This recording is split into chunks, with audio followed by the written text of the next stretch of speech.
والجزائر، قيمة تسويقية، فلوس، قيمة لاعبين، أيضا نجوم كبار في المنتخبات هذه. المغرب مثلا القيمة التسويقية لمنتخب المغرب تفوق 360 مليون يورو كأغلى وأعلى قيمة تسويقية في المنتخبات الإفريقية الكل. أشرف حكيمي الناس كل تعرف أنه قيمته التسويقية 60 مليون يورو، أغلى ظهير أيمن في العالم. إبراهيم دياز 40، نايف أكرت 35 مليون أورو، هذوما مثلا أغلى ثلاثة ملاعبية في منتخب المغرب. الجزائر ايت نوري 35، أمين قويري 25، فارس شيبي 18 مليون أورو. مصر دون محمد صلاح، محمد صلاح غير موجود في القائمة، 75 مليون أورو. محمد صلاح زيد 60 او 55 مليون اورو اخرين. عمر مرموش 40، تريزيجيه 8.5، مصطفى محمد 7 مليون اورو، مهاجم نونت يعجبني برشا اللاعب هذايا. تونس 53 مليون اورو مقارنه بهذم الكل. منتخب المغرب ذكر سمير في اكثر من مناسبه انه منتخب مخيف مرعب، عنده ليزاتو كل هجوميا قوي، دفاعيا ايضا. تو كي نقول لك انا اشرف حكيمي ونايف اكرد من ابرز اللاعبين، بالاضافه لبونو حارس الهلال. منتخب متكامل بين الجزائر، المغرب، مصر. نذكر ان المغرب تنظم كاس افريقيا الامم، يبدو انه المغرب الاوفر حظا سمير للفوز باللقب هذا. جماهير تنتظر المسابقه بفارغ الصبر، ومسابقه تاتي قبل عام من كاس افريقيا للامم، كأس العالم، عفوا كأس العالم. أنت توا افريقيا كأس افريقيا يأتي عام قبل كأس العالم في المغرب. أنت توا تكلمت على في أمريكا، عفوا أنا دخلت بعد شوي، أمريكا ومكسيكو من بعد 2030 في المغرب. تكلمت على القيمة التسويقية كالمنتخب المغربي أفضل منتخب إفريقي. كان تقارنوا بمنتخبات أوروبية ينافس في مراتب ممتازة، والمنتخب المغربي تفوق على منتخبات افريقيه كبيره كانت هي اللي تتصدر. نتكلموا على الكاميرون، نتكلموا على الكوت ديفوار، نتكلموا على نيجيريا وغيرها من فرق. فالمنتخب المغربي تفوق عليهم تسويقيا، رياضيا من غير ما نحكيو. كلام هكا ولا معقول؟ مقارنه بالجزائر ولا خاصه بمصر، المنتخب المغربي كانت نحيله اشرف حكيمي ولا زوز ملاعبيه ما يتاثرش تسويقيا، لانه المجموعه نتاع 20-25 لاعب تسويقيا متقاربه، على عكس المنتخب المصري كانت نحيله زوز لاعبين فقط، مرموش ومحمد صلاح، تصبح القيمه التسويقيه ضئيله او قيمه معناها منخفضه. بالله تصديقا لكلامك باش نعطيك اكزومبل، كرواتيا 260 مليون يورو، المغرب 360 مليون. الترتيب انت قريت لي افكاري. الترتيب المنتخب الاكثر قيمه تسويقيه ولا الاعلى قيمه تسويقيه في العالم هو منتخب انجلترا في العالم. 1.55 مليار اورو. فرنسا 1.01 مليار اورو. البرتغال الثالثه 972 مليون اورو. برازيل الرابعة 903. اسبانيا الخامسة 901. الارجنتين السادسة 814. المانيا السابعة 782. هولندا 768. ايطاليا 658. بلجيكا 484 في المرتبة العاشرة، ذوما التوب 10. الأوروغواي 412.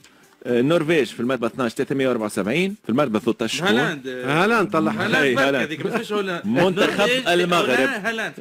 المرتبة 13 لمنتخب المغرب. دونك منتخب المغرب كرواتيا اسم هو الأعلى 2018 اي واكثر من هذا. السؤال علاش المغرب القيمة التسويقية ولات قيمة عالمية؟ ما لازمنا نتسائلوا علاش. لاعبيتهم يلعبوا في لي جروند زيكيب اللي في اوروبا. هذا هو. وعلاش المواهب توا الجاليه المغربيه اللي برا، ما فما جاليه تونسيه وفما جاليه جزائريه وفما ولا مصريه ومغربيه مصريه بلوز او مصريه اقل في اوروبا. لكن نحكيو في اوروبا يتكون اللاعب التكوين الصحيح. دائما ما يكون المنتخب المغربي هو المتفوق. دونك تقول لي المولودين غاديكا. دونك هنا المولودين غاديكا يخرجوا من بطبيعه الحال. حتى هذه كجزء أول، حتى اللي متكونين في المغرب. والمغرب خلال 10-12 سنة الأخيرة أنا كانت عندي زيارات للمغرب إلى معناها تاريخ جديد. يعني تتغير المغرب، قاعدة تتغير، قاعدة تغيب عليها شهرين 3 عام عامين تلقاها بلاد أخرى تغيرت، فما حاجة جديدة تبدلت. المغرب قاعدة تتبدل.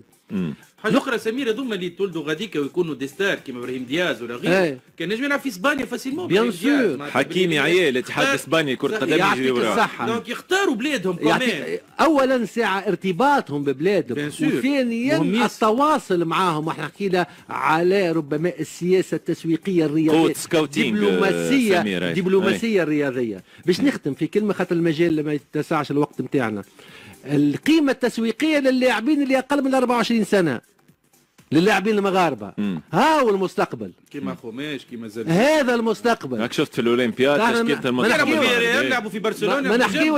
ما نحكيوش على حكيمي واكرد وغيره وبونو وغيره، لانهم هذوكم ملاعبيه كونفيرمي. ما يعطيني من 24 سنه وارجع التالي اقل باش تلقى قيمه تسويقيه مرتفعه جدا. اذا المنتخب المغربي امن حاضره وامنا كذلك المستقبل. اسماعيل سايبيري هذايا في بي 16 مليون يورو. ما نعرفوش مليح بين المغرب ومصر والجزائر من هو المنتخب الاكثر جاهزيه حسب رايك للكان؟